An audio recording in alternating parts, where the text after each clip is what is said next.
Hi, this is Usha. Welcome to Rathod's IS classes. Today in this lecture, we are going to see current affairs of 19th May 2022. So let's get started with our discussion and let us try to see today's quote. So today's quote is regarding democracy.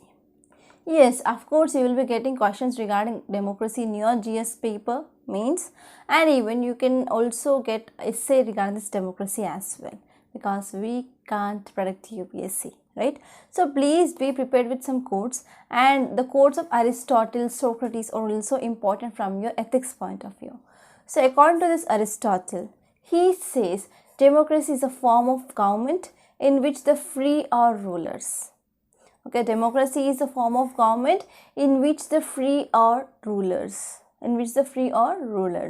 So in this way, you can prepare some quotes and please try to by-heart some quotes that are very much interested for you especially, and that you can easily memorize them. So now let's try to see first topic. First topic is regarding abortion rights in USA. Okay, I'm not talking about abortion rights in India, but I'm talking about especially USA. So this topic is one of the hot topic that is mainly going on. So now let us try to see one important judgment of Supreme Court of USA regarding this abortion rights and what is the present issue and what will the impact. So we are going to try to understand that. So this article is important regarding international relations, which mainly comes under GS paper 2. So you can get a question like, so and so issue which is going on in India, so and so issue which is mainly going on in USA. So what will be the impact on India, and write a note on the abortion related laws in India. So in this way you can expect a mains question, okay, from this topic. So if you're talking about context, so what happened recently? So very recently a leak of information which mainly happened. So what is that information that mainly leaked? That is regarding Roe versus Wade judgment of 1973 of Supreme Court of USA. Okay, so recently a leak by political journalism company, that is Politico, revealed that US Supreme Court has decided to overturn judgment of Roe versus Wade in 1973. So what is this judgment of Supreme Court of USA which mainly talks about? So this Roe versus Wade 1973 judgment which mainly talks about abortion rights. Okay, abortion rights in USA. So this judgment which mainly made abortion a constitutional right in USA. So this is the importance of this judgment. So you can also get a prelims question here. So recently Roe versus Wade judgment which is seen in news. So what it is related to? So it is related to abortion, okay, abortion rights in USA. It is not regarding pollution, it is not regarding any NGO, it is regarding abortion right, okay, abortion. So this judgment which mainly made abortion a constitutional right in USA. So in this way you can expect a prelims question also, so don't blame me after that. So try to remember what is this case and where it is related to and what it related to. So if you're talking about this judgment in 1973, so this landmark Roe versus Wade judgment. So in this judgment, Supreme Court of USA, which mainly made right to abortion. So this right to abortion is a constitutional right. Okay, so it made a constitutional right. So if you're talking about this judgment, which mainly established a benchmark for abortion laws across the world. And in this case, US Supreme Court, this mainly struck down the laws that made abortion illegal in several states. So with this judgment, Supreme Court struck down the laws, and these laws which mainly made abortion illegal in several states. And this judgment which also ruled that abortion would be allowed. Okay, yes, we can go for abortion. So abortion would be allowed up to the point of fetal viability. So what is the meaning of this fetal viability? That means the time at which fetus can survive outside the womb of a mother. Okay, so for example, you might have heard about preterm labor, or we can also talk about labor which may happen during 7th month, like that. So so and so baby is a 7th month baby, like that. So fetal viability is nothing but, so at the time of in certain time in the gestation period, so even if there is a preterm labor happen, so the ability of that newborn child to survive, okay, without mother's womb. That means, so whenever the ability that is developed by the fetus to survive outside the womb of mother, so that concept is called as fetal viability. So earlier what happened? So what is a gestational week? Beyond that, we can say there is a fetal viability that is around 28 weeks. 28 means approximately 7th month. Okay, so in this Roe versus Wade judgment, here Supreme Court of USA, which mainly said that viability of fetus is 28 weeks. But now at present, experts mainly agree that yes, because of advances in science and technology, yes, we can go for fetal viability from 23rd to 24th week, that is around 6 months or less than 6 months, around the 6 months time period. So fetal viability is often seen as a point at which the rights of women can be separated from the rights of unborn fetus. So through this fetal viability, so here we are mainly saying that rights of women can be separated from this rights of unborn fetus. And if you are talking about abortion laws in the world, okay, across the world, they mainly relies on this metric, but those who are opposing abortions, they argue that arbitrary time frame and as well as legislation, and the court in this Roe adopted. So here what happened, whenever the country which is mainly opposing this abortion laws, they are mainly arguing that, so what is this time frame, what is this arbitrary time frame, okay, regarding this judgment. So this is about this 1973 judgment. It is about abortion. It made abortion a constitutional right. So what is the present case now? So current case which mainly pertains to challenging of Mississippi, okay, Mississippi law on abortion. So recently here Mississippi law on abortion which mainly came into picture, and the current case which is mainly challenging this law. So in 2018, state of Mississippi which mainly banned abortion. So in 2018, Mississippi mainly banned these abortions after 15 weeks of time. But if you're talking about fetal viability, it is like 28 weeks, okay, earlier, which mainly given in this Roe versus Wade judgment. And because of recent developments in science and technology, so we mainly came up with this fetal viability that can be about around 23 to 24 weeks. But this Mississippi law of abortion says that, so beyond this 15 weeks of time period, we can't go for abortions. Okay, so it is much before this fetal viability and sooner than that mainly allowed in this Roe versus Wade judgment. So this is one of the important direct challenge of this 1973 judgment regarding this fetal viability.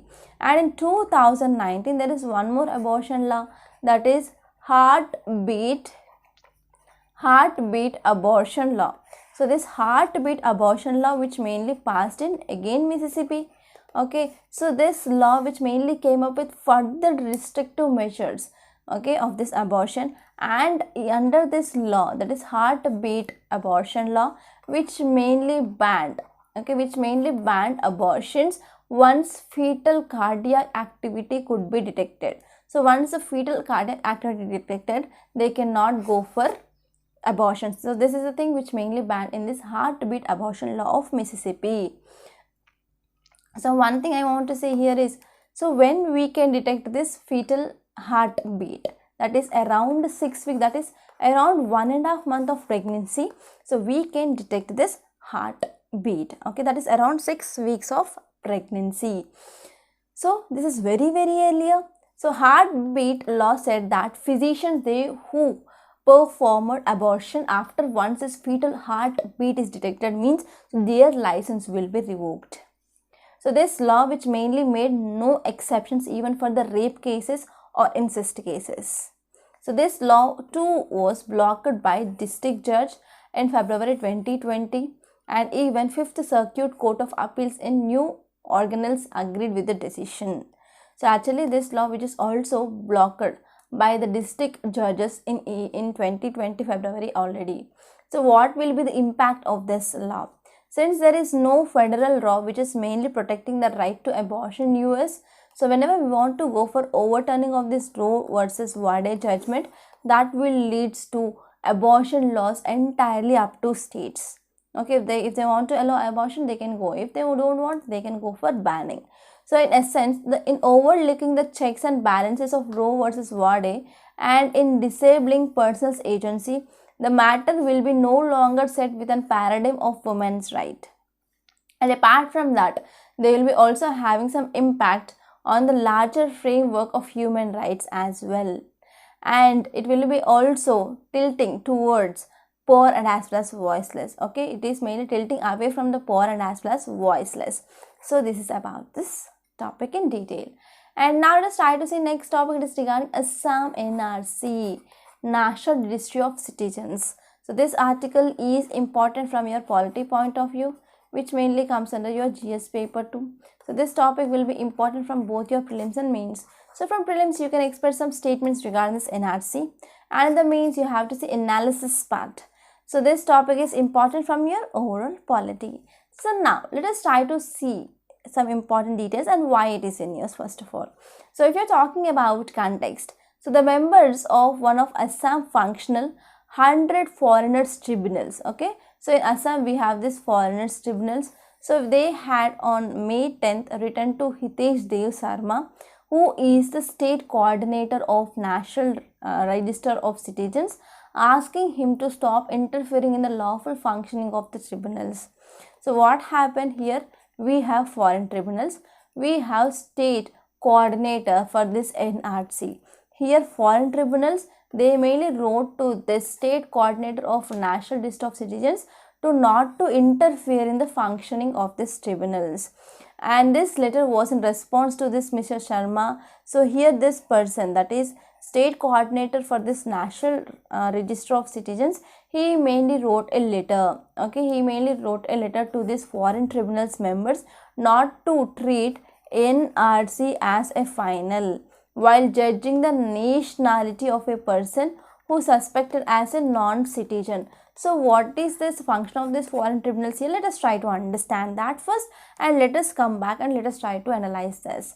So what happen if, for example, if I am a resident of Assam, so in this NRC my name is not there, okay, but my parents or for example my grandmothers, everyone name is there, but it is mainly excluding my name. Okay, let us take this scenario. So at that time, so I can approach this foreign tribunals that yes, my mother name is there, my father name is here, and my grandpapa, grandfather names are there. So why not? Why not? I am the Indian citizen. So I can go for this foreign tribunals mainly to know the nationality of me, right? So here this foreign tribunals, after looking all the documents, and they will be giving the judgment. So what happened now? This state coordinator of this National Register of Citizens, he mainly said that you should not see this NRC as a final document for judging the nationality of a person to be suspected as a non-citizen. So because of this, now here this foreign tribunals, they mainly asked this state coordinator for this national National Register of Citizens that please don't interfere in the lawful functioning of these tribunals. So here you need to know about what is this tribunals. Okay, so in which article of our Indian Constitution which mainly talks about these tribunals? Actually, you are having two articles which mainly talks about these tribunals. So let me know which are those articles in the comment box. And I want to give you one more homework, you students. So please open your Polity Lakshmikant and try to refer this chapter of these tribunals. And already I discussed or I already covered this tribunals in the Lakshmikant Polity series. So if you have not watched that series, so please go to playlist in this Rathod Science channel and you can watch those videos there, because prelims is very near, that will be used because I cover from the both mains and as well as prelims point of view. So if we're talking about details regarding this article, so first of all, what is this National Registry of Citizens? So actually this National Registry of Citizens, which mainly born out of independent India's first census in year 1951. Okay, so in 1951 we came up with this National Registry of Citizens. After all states, they are mandated to compile this National Registry of Citizens, but it was done only in Assam. Only in Assam we came up with this National Registry of Citizens. So the intention behind the existence in Assam was to prepare a village-based inventory of residents in view that there is resistance from the state, then undivided, to house post-partition refugees. So actually what happened, Assam became the house for this post-partition refugees. So because of this, they came up with this exercise of this NRC. And because of this NRC, there is some fear which mainly having in the indigenous population of being outnumbered by illegal migrants. During and as well as after the war of 1971 Bangladesh war, here that led to Assam agitation from 1979 to 1985 because of influx of number of refugees. So the demand was mainly for updating of the NRC, okay, in 1951 to eject foreigners from this Assam. So here what happened, the agitation which mainly ended by signing of this Assam Accord in August 1985, and this accord which mainly prescribed that March 24, 1971, on the eve of this Bangladesh war, okay, the cut-off date for detecting and detaining and deporting of foreigners, they came up with this cut-off date of March 24, 1971. And this date was incorporated in NRC updating exercise that mainly began in 2014 under the supervision of the Supreme Court. And next one is people they listed in this 1951 NRC and their descendants had comparatively smooth inclusion in the completion of this NRC draft. And finally, we came up with publishing of this NRC draft on August 31st, 2019. And in this draft, which mainly excluded 19.06 lakh out of 3.3 crore people who are mainly applied for the inclusion in this NRC. And in 2021, Mr. Sharma submitted an affidavit at this Guwahati High Court. He is mainly referring that this August 2019 NRC, it is a supplementary list. It is not a final list of NRC. Okay, so if you're talking about this foreign tribunals member, they are mainly choosing to anonymous and insisted that NRC published in accordance with the relevant clauses of the citizenship rules of 2003 was final. And if you're talking about at present, what is the status of this NRC? So according to the state coordinator, so the only office of the Registrar General of India has authority to publish the final NRC, okay, and it should be issued. So but this foreign tribunals members, instead of looking at the cases of people declared these foreigners independently of this NRC, and they have been passing judgment by viewing this NRC as a final. So because of this thing which is mainly said by the state coordinator for National Registry of Citizens. So this is about this topic. And now let us try to see next topic. Title says India's vulnerability to drought. So this article which is mainly talking about United Nations report. So this article is important from your environment and ecology, which mainly comes under your GS paper 3. And this report will become handy whenever you are going to write your answers regarding this environment and ecology related things. And now let's try to understand this report. So this is very, very important. And you have to know about some facts regarding United Nations. Come back on desertification as well. So now let us try to see the context. So United Nations report has revealed that many parts of India, they fall under the list of regions that are vulnerable to drought. So many regions in India, they are going to fall under this drought, okay, vulnerable to drought areas. So the report which mainly stated that due to this drought like conditions, so India's GDP which mainly reduced by 2 to 5% between 1998 to 2017. So between this 1998 to 2017, so decreasing of India's GDP, that is 2 to 5% because of this severe droughts in the country. So globally, droughts which mainly cause some economic losses of approximately $124 billion. That is $124 billion of loss because of this droughts globally. So if you see details, it mainly says that drought in numbers report, it is a collection of data, and we are mainly focusing on effect of droughts on our ecosystem and how they can be mitigated through efficient planning for the future. Okay, drought in numbers report, it is a collection of data. It mainly talks about effect of droughts on our ecosystem, and how they can be mitigated through efficient planning for future. So this report also helps to inform negotiations surrounding the key decision by this United Nations Compact on Climate Change and as well as desertification. So it is like 197 member parties. Okay, and recently here's COP15, that is Conference of Parties 15 summit, which mainly held. Okay, currently it is underway in this Abidjan, Cote d'Ivoire. So if you're talking about some important details, so drought and as well as land restoration, they are related aspects, okay, to land right, gender equality, youth empowerment. Okay, so they are some of the top considerations of this COP15.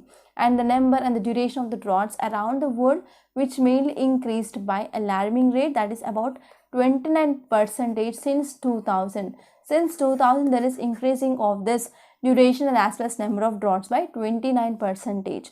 So if you are talking about this COP, Conference of Parties 15, United Nations Compact on Climate Change and Desertification, which mainly focuses on desertification. It is also focusing on land degradation and as well as drought.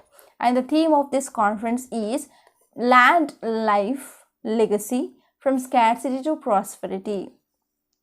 And this conference has brought together government representatives, private sector members, civil society stakeholders, and they are mainly focusing to ensure land continues to benefit present and as well as future generation. So land is a very important thing. If there is a degradation of land is happening, so it mainly affects food security of the country. So if there is no food security, means that will lead to increasing of nutrition related problems, poverty, etc. Right? And if you're talking about the highlights of this report, it mainly says that according to World Bank estimates, the drought conditions can be forced up to 216 million people.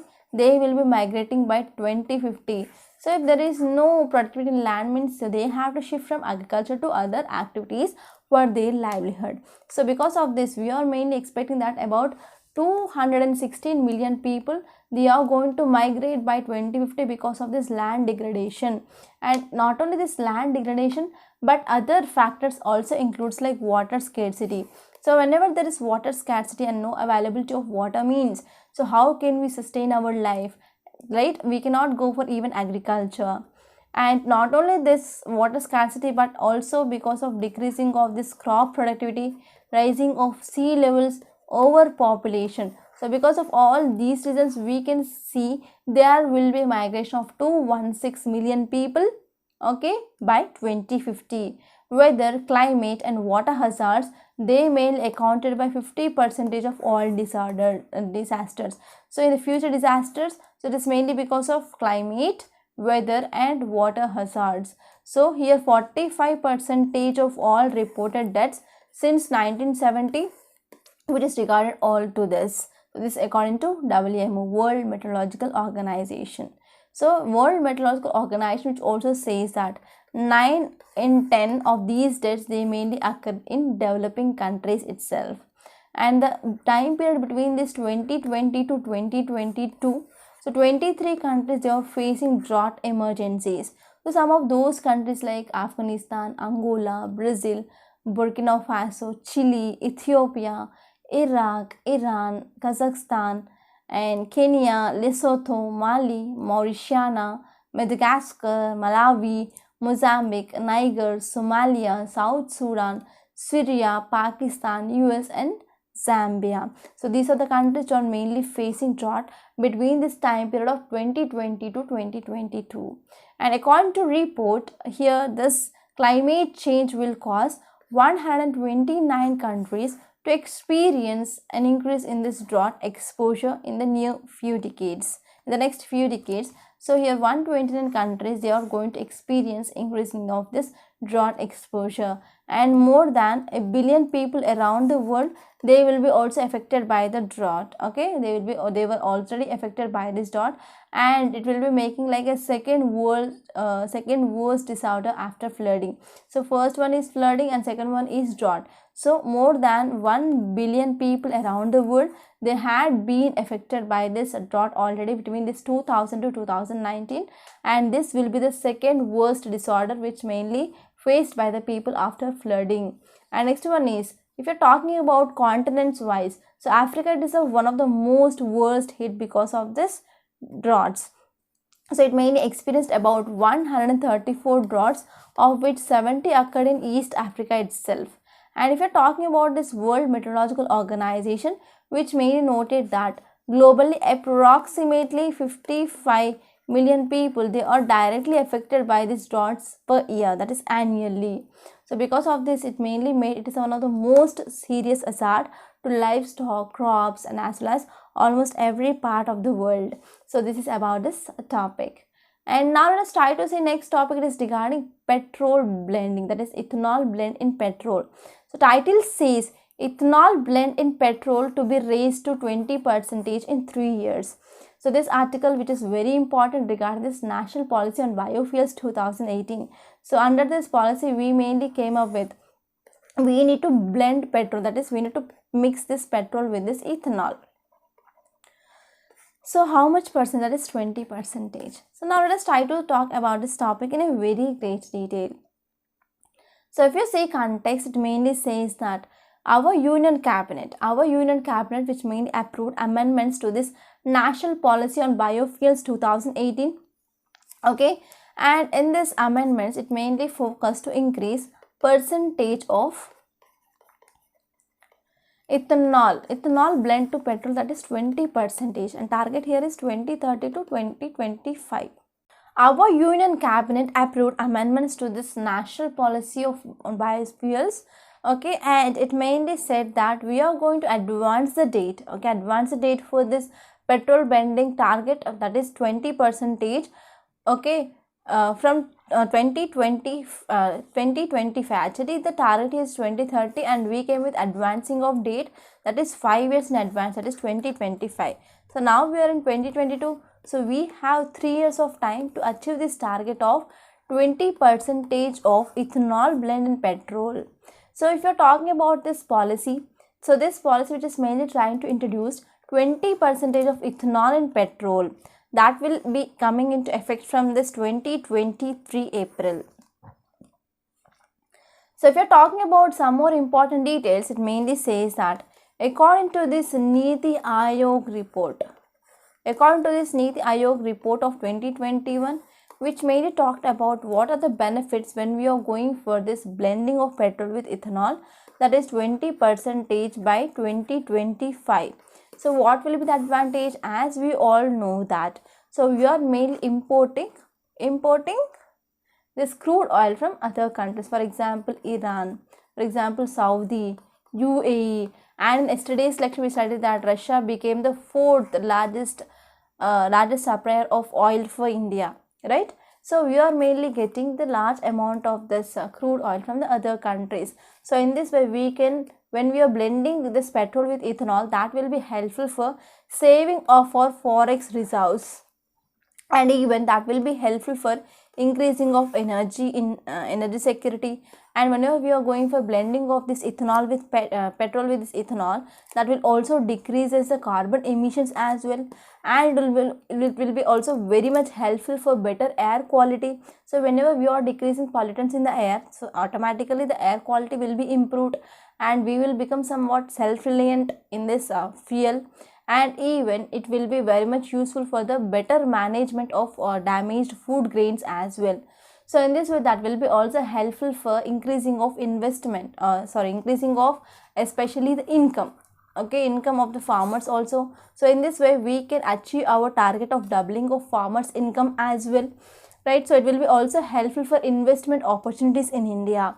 Okay, so these are some important advantages. First one is energy security, second one is carbon emissions, next one is we can improve the quality of air and self-reliance in this fuel sector, and we can also efficiently use some damaged food grains, because in FCI so tons and tons of food grains have been rotten every year. So we can also go for using of that, and even we can go for increasing of farmers income as well. And India achieved about 9.45% of ethanol blending as of March 2022, right? So this is the data which is mainly according to Ministry of Petroleum and Natural Gas, and the center which mainly projects that we are going to reach about 10% of this target by the end of this 2022. But now here within 3 years we need to reach the target of 20%. So it is one of the biggest challenge. So we're talking about what will be the impact on the vehicles whenever we are going for this ethanol blending, that is 20%. So whenever we are going for 10% of blending, then we do not require major changes to our engines of our vehicles. But if you are going for 20% of blending, yes, we need to do some changes. So for this changes, the cost of that vehicle will also be increased. So this is the first important thing.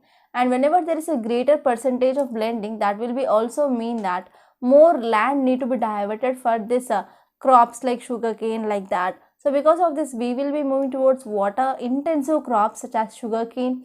So for this crops, government will be giving subsidies. That means there is also increasing of burden on this government as well. So if we're talking about the timeline of this ethanol blending program in India, so in 2001, central government mainly launched a pilot project of this ethanol blending. So at that time they came up with this 5% of ethanol blended petrol, right? And in 2003 about, we came up with this ethanol blending petrol program, and we came up with this 5% of ethanol blended petrol in 9 states and as well as 4 union territories at that time. And ethanol which is mainly blended through the separate pumping and as well as BIO metering mechanism at that time. So once we are blending with this petrol with this ethanol, so it cannot be separated from petrol. So in 2021, here central government released an expert committee report regarding this roadmap for blending of ethanol blending in India by 2025. And this proposed, okay, it mainly proposed that gradual rollout of this ethanol blended fuel to achieve this ETN, that is 10% fuel, that will be completed by April 2022. And it proposed a phase out, okay, phased rollout of this ethanol 20, that is ethanol 20% blended, okay, that will be mainly the target here is 2025. So this is about this timeline. And if you are talking about why we need to go for blending of this ethanol with petrol, so first and the foremost thing is for energy security. So as you all know that India is the largest consumer of energy in the world after China and as well as US. So because of this, so whenever we are blending petrol with this ethanol, then that will be helpful for promoting of this Atmanirbhar Bharat Abhiyan, okay, to become self-sufficient, self-dependency to some extent regarding this fuel sector. And next one is that will be also helpful for reduction of import dependency. So India, which is mainly dependent on the imports, and we are getting about 82.1% of the crude oil requirements from other countries. So whenever we are mainly blending at least 20% means we can save some forex reserves as well. And next one is entrepreneurial opportunity. So India expected to need about 10 billion liters of ethanol annually to meet this 20% of blending target, okay. So here at present we are having the capacity of 1.55 billion liters a year. So when we are coming with this target, and that will be also helpful for this entrepreneurs to come into this sector. And next one is it will be also providing support for the agriculture sector. Yes, it will also help sugar mill owners to pay farmers their pending FRP for their sugarcane as well. And this will be also helpful for mitigating of problem regarding low sugar prices in this international market. And next one is additional income to farmer.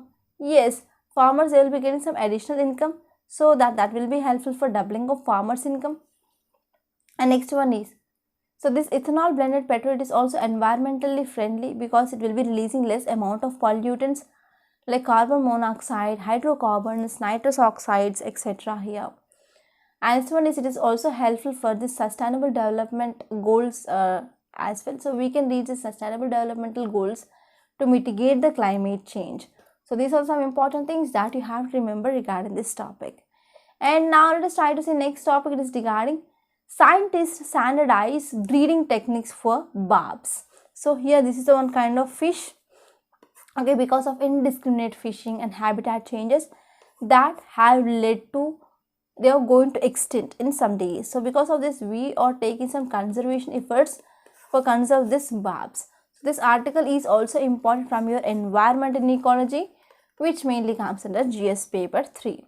So if you see context, it mainly says that a team of scientists at Kerala University of Fisheries and Ocean Studies, they has standardized the techniques for artificial breeding of olive bobs, okay, and also filament bobs, and they have developed brood stocks for high fin barb and as well as Carnatic carp. So here what happened, here team of scientists, they came up with some standardized techniques and they are mainly focusing on artificial breeding of these fishes which are in the verge of extinction.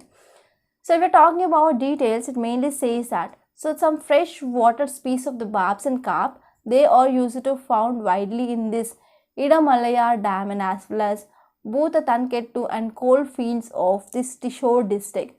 But now because of this indiscriminate fishing and because of changes in the habitat, that led to in the verge of extinction of this species. So because of this, now we are having some conservation efforts, okay, which are mainly helped by this UNDP, that is United Nations Development Program, and we are also taking this local people, okay, community into the consideration, and we are going for providing of some training. So whenever we are taking these communities into this type of programs, and that will be helpful for participation. So participation is very, very important, especially for making any scheme to be success. And now let us try to see next topic. It is regarding past 7 years warmest, WMO, that is World Meteorological Organization.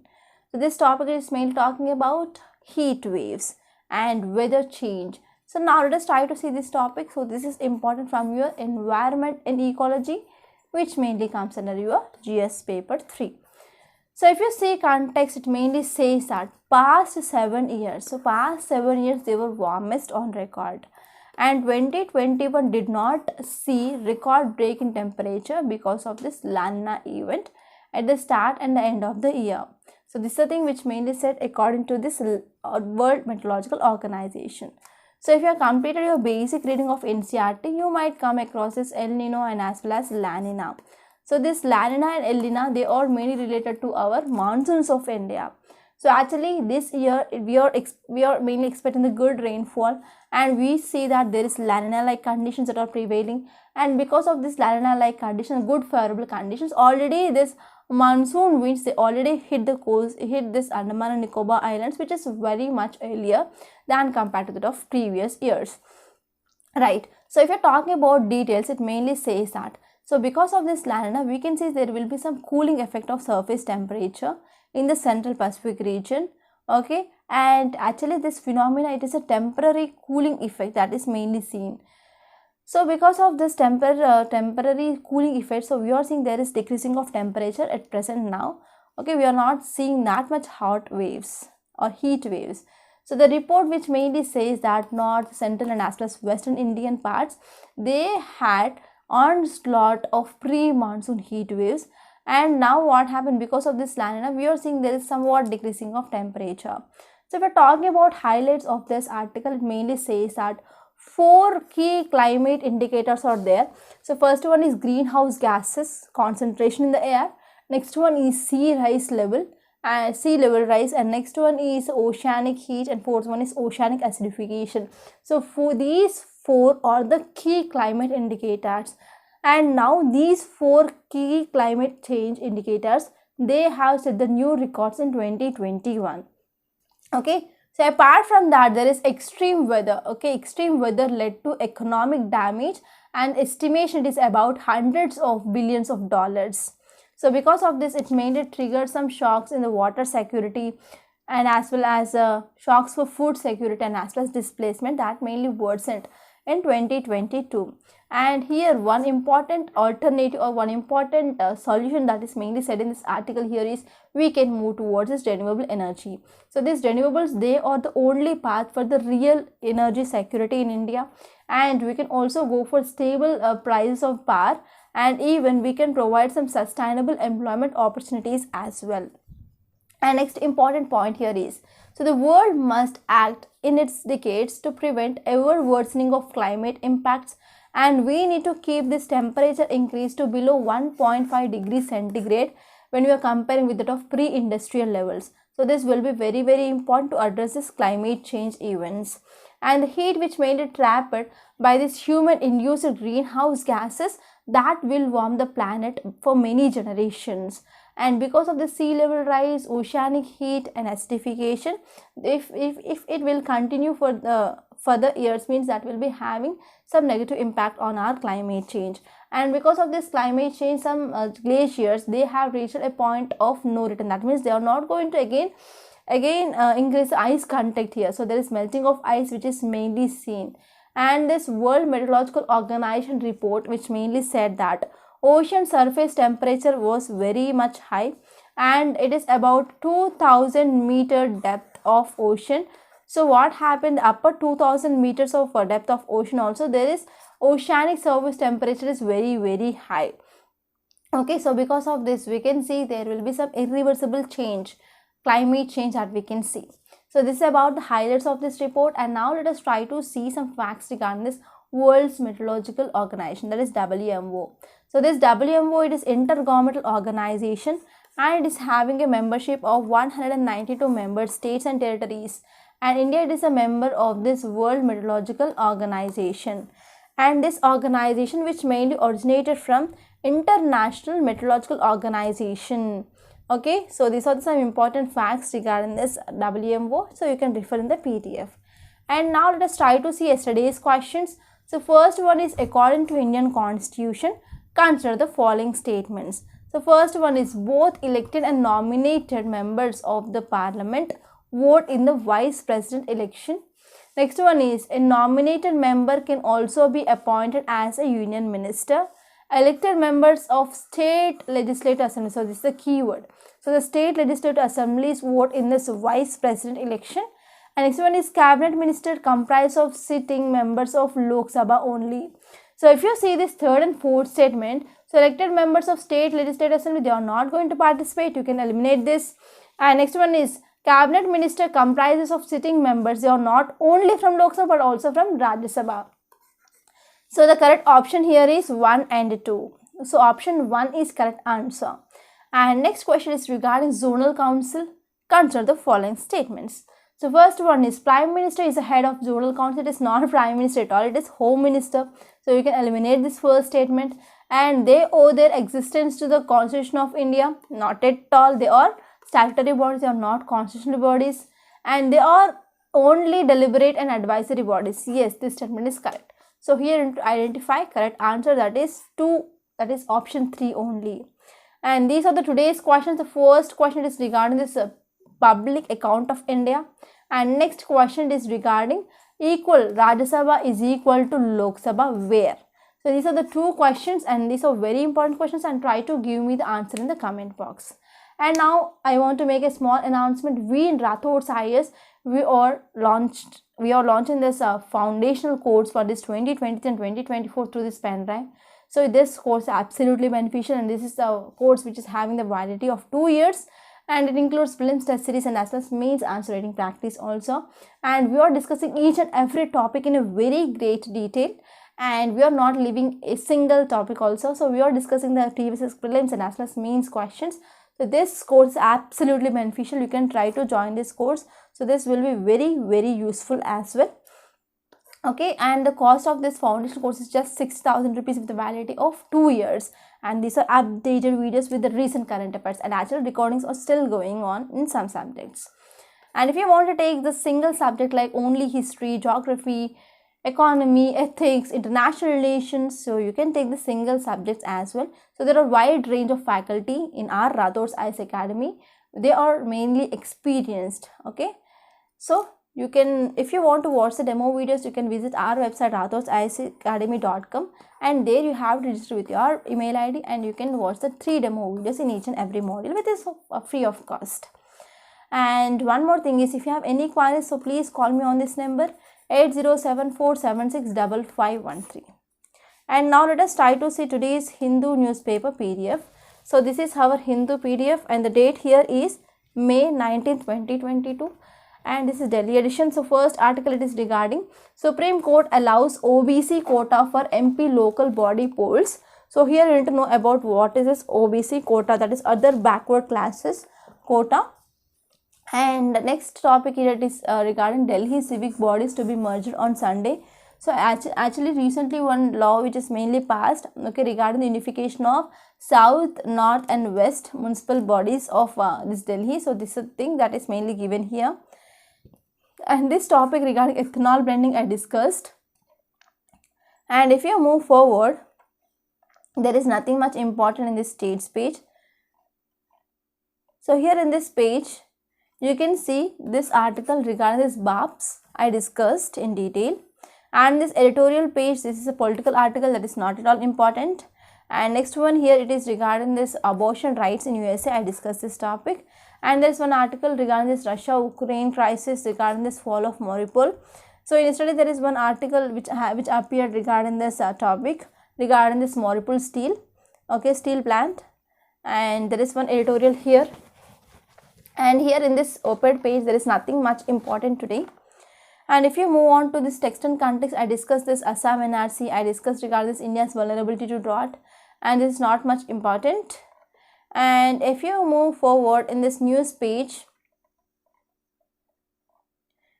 you can see some article regarding this NHRC, National Human Rights Commission, which mainly flags pollution effect on human rights. So this article is also very important. I discussed this topic regarding this World Meteorological Organization, and there is one homework I want to give regarding this P-8I marine aircraft. So what is that? And here Finland and Sweden apply to join this NATO. Finally they came up with the joining of this NATO, and we have to see and we have to wait for the decision of NATO. And next one is regarding rate increases need to be front loaded. So this article which is mainly talking about Monetary Policy Committee, and already we discussed this topic number of times. You can easily go through that. And next one is Shaktikanta Das urges banks to watch the global scene and ease impact. So this article is also very important regarding banking sector. And next one is S&P Standard & Poor cuts financial year 2023 growth rate forecast to 7.3. Okay, so these are some important articles that appear in the today's newspaper, and I think today's newspaper analysis is very lengthy. So please bear me and try to watch complete analysis such that you will be getting some idea regarding the topics as well. So by this I'm concluding. I hope you enjoyed this lecture. So please subscribe to Rathod's IAS Academy, and don't forget to like, share and comment my videos. Thank you so much.